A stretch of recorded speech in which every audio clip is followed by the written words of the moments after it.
اور یہ کہہ کر فرائض کو چھوڑو گے اور یہ کہہ کر اجتماعی اعمال کو چھوڑو گے کہ یہ بیماری کے بڑھنے کے اسباب ہیں، سوچو تو صحیح اس کا نتیجہ کیا نکلے گا، سوچو تو صحیح۔ رات ایک صاحب سے ملاقات ہوئی، مسافہ کیا، تو ایک صاحب کھڑے تھے، کہنے لگے کہ مسافہ نہ کریں۔ اچھا کیوں؟ کہنے لگے کہ بیماری۔ میں نے کہا مجھے تو اس بات کا یقین ہے کہ بیماریاں گناہوں سے آتی ہیں اور مسافر سے گناہ معاف ہوتے ہیں۔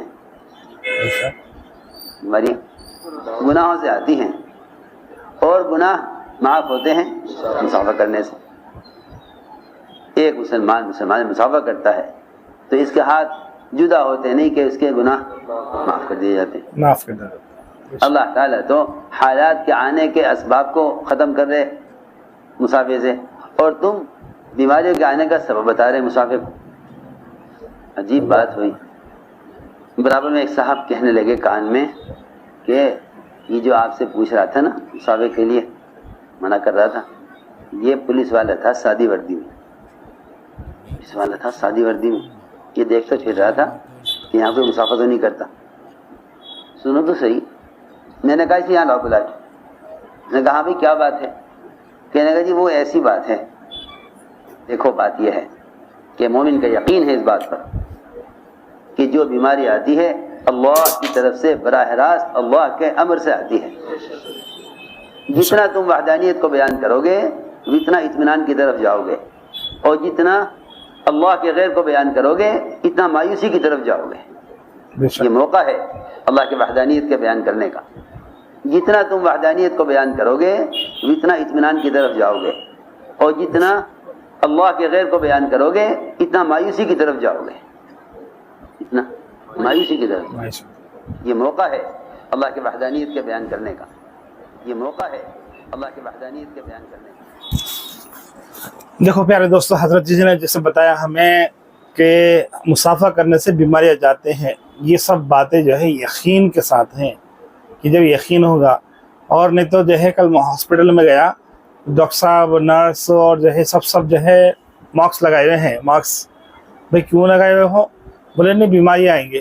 میں بولا آج سے پہلے جو ڈاکٹر تھی اس وقت بھی جو ہے بیماریاں تھے موجود تھے، اس وقت تو کوئی ماسک نہیں لگاتا تھا۔ آج کی لیٹسٹ ٹیکنالوجی میں جو ہے تم ماسک لگا رہے ہو، جبکہ دنیا جو ہے ہوا کے اندر کئی ایسی مخلوقات ہیں جو سانس کے اندر جاتے ہیں، سانس کے ذریعے سے اندر ان کا جانا ضروری ہے۔ اللہ نے جو ہے 18,000 مخلوقات بنائی ہے جو کچھ نظر بھی نہیں آتی، ان میں سے وہ بھی ہے، بس جہاں تک میں سنا سائنس میں۔ تو نہیں ایسا ویسا صاف صفائی ہے وہ بول کے جو ہے بات کو پھرا دیے۔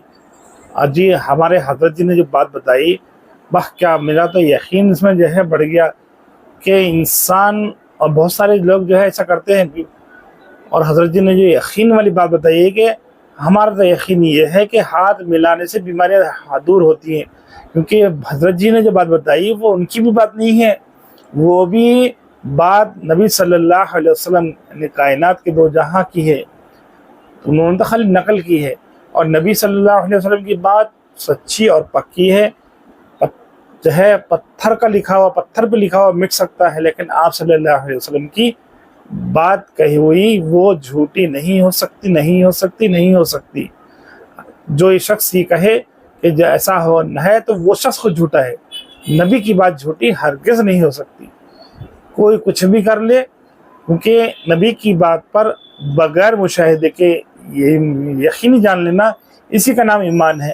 آپ صلی اللہ علیہ وسلم نے جب ابو بکر صدیق سے یہ کہا کہ میں رات اللہ کے پاس اللہ سے مل کے آیا ہوں، یعنی کہ معراج پر، تو ابو بکر صدیق رضی اللہ عنہ صاف کہہ دیا کہ جب آپ نے کہہ دیا تو میں نے مان لیا، کہ آپ نے کہا کہ میں مل کے آیا ہوں تو بالکل میں نے یقین کر لیا کہ آپ مل کے آئے ہیں، ذرا بھی شک شبہ نہیں رہا آپ صلی اللہ علیہ وسلم کی بات کا، کیونکہ اگر وہاں شک شبہ کرتے تو ایمان سے نکل جاتے، لیکن اب وہ ایمان تھا ابو بکر کا۔ آج ہمارا ایمان ہے پھسپھسا، آج ہمارا ایمان ہے کمزور، جو خود کے عمل پہ نہیں ٹھہرا کرتا مضبوطی کے ساتھ۔ تو یہ اس چیز کے لیے جو ہے محنت ہے، مشقت ہے، مجاہدہ ہے کہ دین سیکھیں اور اپنے ایمان کو سیکھیں، اور اپنے ایمان کو اعمال کو بنا کر اس دنیا سے اپنی جو ہے ایمان کے ساتھ اس دنیا سے جائے, کامیاب ہو کے اس دنیا سے جائے. کامیابی ہی اصل ہے. ویڈیو کو لائک کرے, شیئر کرے اور میرے چینل کو سبسکرائب کرے.